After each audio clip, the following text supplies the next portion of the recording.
Hello everyone, and welcome to Eradication Season 12 Golden Gates. We're very excited to get the season underway. We spent a lot of time behind the scenes working on a lot of the ins and outs for this season. It's been a lot of back and forth, a lot of really trying to figure out how we want Eradication to progress going forward with some different ideas. And for this season in particular, we found a twist idea that I think is going to shake things up a lot. And hopefully it brings a bit of interesting gameplay, a lot of chaos. My bread and butter is chaos at the end of the day, so I enjoy seeing that kind of stuff. And let's hope it goes really well for the season. We got 20 players here today. We have some really good newbies. We got some really good alumni that have come back, and we're hoping this is a damn good season and hope you all enjoy playing. For starters, thank you everybody that applied. As normal, we had a very long discussion going back and forth on who we wanted to see in this cast overall. For those of you that did not get cast, it's going to be a bit of time until our next application period. A little bit of insight into the background. Our next season is going to be our end of era season, meaning it's going to be all returnees. So be on the lookout for that. We're kind of pitching for that to be middle of December start time after finals. Even incentivize the players in this current season. Keep in mind, you're playing for an end of era season coming up right behind you. Make us proud. For those of you who can't apply for the next season, we're always going to be doing minis more often than not, so you have 2 off seasons to play in those. Probably considering doing a more faster paced kind of thing in the off season. We'll see how that goes. Nothing concrete yet, but be on the lookout for that. Next up, the team themselves. They do so much frickin' work. They are insane people that I love for what they do and what they bring to the team. They are insanely great people. They do a lot of work behind the scenes. Please give them a lot of thanks for the work they put into the season. And even for our new production members, they really stepped it up immediately and started helping out with twists, challenges, all the big stuff that we need for seasons to run. So if you see them around, give them a thanks. They are the foundation at the end of the day. Nothing that gets done in the server can be done without them and their support. So once again, thank you, team. To the game itself.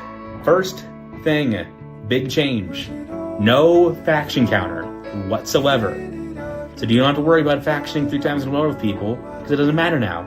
It does not matter. Instead, we are implementing a new system that we're calling the Badges of Honor. For every unique person you faction with, you get a little badge of them. We'll have like a little small graphic for it, so that way you know who you faction with already and you know how to keep that all situated. Eliminated players will count for this still. So for example, if you faction with somebody at the final 20 but get eliminated at final 19, they still count on your badge list, we'll call it. Now why do you want to collect these badges? Why do you want to collect them? Because it's not like Pokemon, you don't want 8 of them only. Twice in the game, we're going to have gate rounds. At those certain rounds, whoever has the most amount of badges, or a certain amount of players that have the most amount of badges, will be able to move on to the next round immediately, no questions asked. They are basically safe for that round, no matter what. At the same time, they will also be sequestered/exiled from the game during that round. They will not be able to communicate with anybody. No game talk, they're just going to be alone in their thoughts. It will be made clear when the round starts how many people will be safe. Generally speaking, for both rounds, will be about half the cast. However, if multiple players are tied and the amount of people that would be safe with the tied players is more than what's originally said, the tied players will go into the round as normal and will not be safe. For example, let's assume it's a 5-player gate round, and it's myself, Otter, Zuko, Yushki, and Kayla. It's 5 players. And we say 2 people can be safe. Let's say Yushki has 6 unique people, has 6 badges, and nobody's tied with him. Therefore, he's immediately safe, and he has the most. But me and Zuko both have 5 badges, but that would make it 3 people safe. So therefore, me and Zuko are now no longer safe because 3 is now more than 2. And then we still have to play the round. And then we can't talk to Yushki. He's not able to be talked to because he's exiled, basically.